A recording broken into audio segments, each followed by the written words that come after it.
Hey everyone, thanks for joining us today. My name is Dave Yoster. I'm the president of the Managed Service Provider Association of America. And today we have the pleasure of being joined by Jonathan Allen, who is an MSP from, Jonathan, you want to give me a name? Blade Technology. Yep, Blade Technologies out of St. Louis, Missouri. There we go. That's awesome. So welcome, Jonathan. So let's jump straight into it. So Blade Technologies out of Missouri. Tell us a bit about Blade and what it is that you guys do. So yeah, we are a full-service MSP based out of, like I said, St. Louis, Missouri. For anybody that knows it, we're right on the edge of St. Louis, servicing most of Missouri. We're kind of what you would think of as an MSSP and an MSP combined. Okay. So anything that you can think of that an MSP might do, providing help desk support all the way to projects and cybersecurity. Now, you mentioned MSP, MSSP, and I know in our world we use a lot of acronyms, right? But a lot of public companies don't really know what those things mean. What is the differentiation between those two? Yeah, so historically, when you said managed service provider, you were talking about someone that could provide maybe an all-inclusive service or a service that includes a lot of different things for one cost each month, and that's us.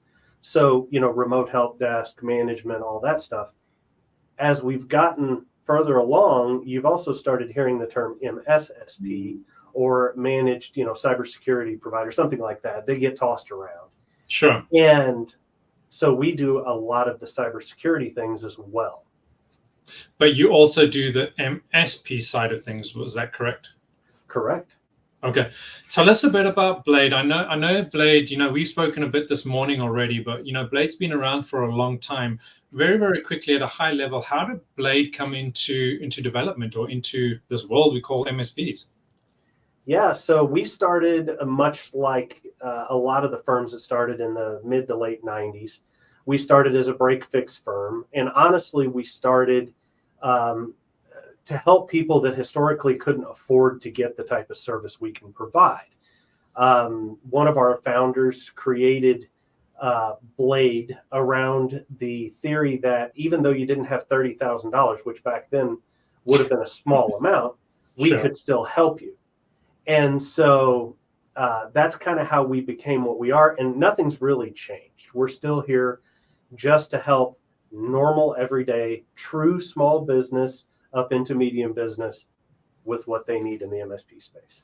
So you said something really interesting there that I just want to focus on quickly. You said you want to help, which is great, but you also said you want to help true small to medium business. What do you mean by true small medium business? Yeah, so I think one of my pet peeves is when we're dealing with one of the big vendors and they say they're a small business or they help small businesses. Sure. And by small business, they mean 500 seats to 1,000 seats, right? Somehow that's become small business in their mind. We're talking the 5 to the 250 seat, and then maybe up to 500 with some of the different security products and things like that. So I think it's safe to say, based on that your ideal client is within that range, correct? Yeah, we're really looking to help people that either they don't have a person that can manage the technology at all, Sure. or if they do have someone, maybe, and we have quite a few of these, where maybe they have several hundred users, but they're not going to be able to afford to build a 10-person help desk that can answer the phone in 5 minutes. Okay, got it. So you're on MSP and a bit on the MSSP side as well, but primarily you're on MSP, which is why you with the association, right? Yes. Yep. My question to you is a bit more direct and specific. So, part of the association, we have MSPs across the nation, right? What makes Blade different in your world with what you guys do? Yeah, I always love that question because a couple of months ago we did, what makes Blade different on the whiteboard, right? And it's kind of funny because a lot of us use the same tools. A lot of us use the same, products to make the end thing happen. This is going to sound really corny, but in our specific business, it's our people and the way those people interact with other people. So it's that customer interaction with our technicians that I think for us makes a humongous difference. Okay, that's fair. I understand that. When you're dealing with public companies and you're dealing with people, that goes a long way, right? That is, in my opinion, and I think a lot of people's opinion, that is the building blocks of a fruitful relationship, right? Yeah, I would completely agree. It's just been one of those things that over the years, our culture, we sort of try to strive to build this culture of wanting to help the end user out, and by help I mean truly help. Like, Sure. if they need to be told the truth, they need to be told the truth. Pandering never helps anybody.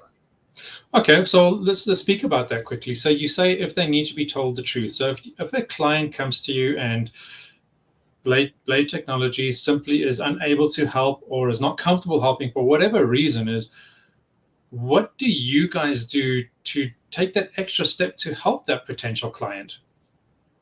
Yeah, so for us, it's all about honesty and education, I guess would be the way to put it.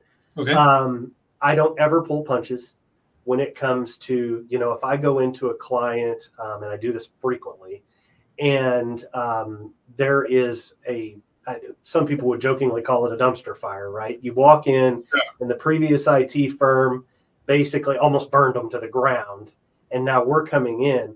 I'm going to be brutally honest with them without throwing the other group under the bus, because there's always a reason. But these people need to know where they stand. And this could be from a help desk perspective all the way up to cybersecurity. We take it very personally to make sure that they know, okay, this is why this needs to be done. It's not because I'm trying to make money off of you or anything like this. Sure. You're at risk, and here's why. Okay. And you mentioned, previous IT company, the MSP community, the channel is very, very large. And, Yes. a lot of folks are really close to each other. Mhm. Do you work with any other MSPs in your environment?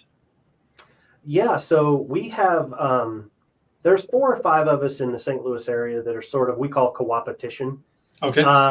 And we're all really friendly with each other. It's St. Louis it's a very small, very large town, right? And so knowing the personality and what these people are capable of is very important, both from, if I lose a client or I willingly lose a client, I need to be able to send them somewhere, good. And I need to know that those people are going to take good care of them. And conversely, I need to know the ones that can't. So what I'm hearing you say is that you really go above and beyond to make sure that either your client or potential clients or people that you don't want to work with or can't work with, you really make sure that they're taken care of at the end of the day. Is that accurate? Yes, that's our key mission.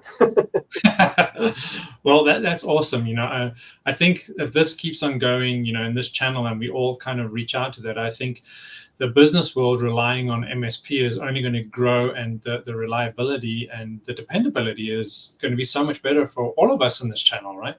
Yes, I completely agree. I want to come back very quickly to something you said previously about your support team, and what you guys do. Now, I know you're a Microsoft shop. You work with a lot of Microsoft products. I know you support Mac environments as well. And, companies are they either do hybrid, or they do a bit of both, or they only do one. It doesn't matter. Your support team, you obviously do a 24/7 support center. Is that correct? Yes. Okay. And your technicians, are they educated and experienced in both Mac and Windows, or maybe even Linux systems? Yes. Yeah, we definitely have. We were talking earlier, like you said, and Sure. the director of our help desk actually runs a Mac, and so does our VP of engineering.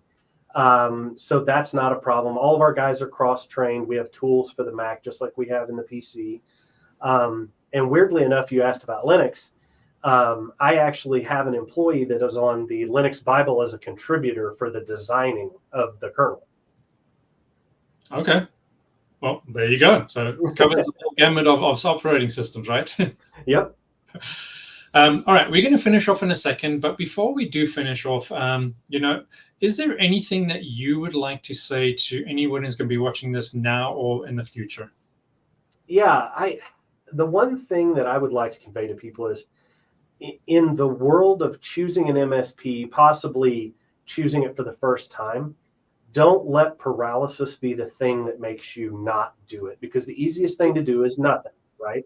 Sure. Make sure that you guys engage, the people watching the video, make sure they engage. And it doesn't have to be me. I don't care what MSP it is. The knowledge that an MSP brings to the table is going to be very superior to one guy or maybe two guys. We always have something to bring to the table. So don't let paralysis be the thing that stops you. Awesome. Jonathan, thanks for that bit of information. Very insightful as to what Blade Technologies does and the support and your mission statement. Very valuable, and I appreciate this time spending with us and just sharing this with the public community. Everyone who's watching now and in the future, thanks for watching, and we hope you guys have a good day. If you are trying to reach Jonathan, his name and company is below. If you're trying to reach out to the website is below. Please feel free to reach out to them. They are more than willing to help you, at least direct you in the right direction if that is what you're looking for. Jonathan, thank you so much, and I hope you have a great day. All right, you too. Speak to you later. Bye.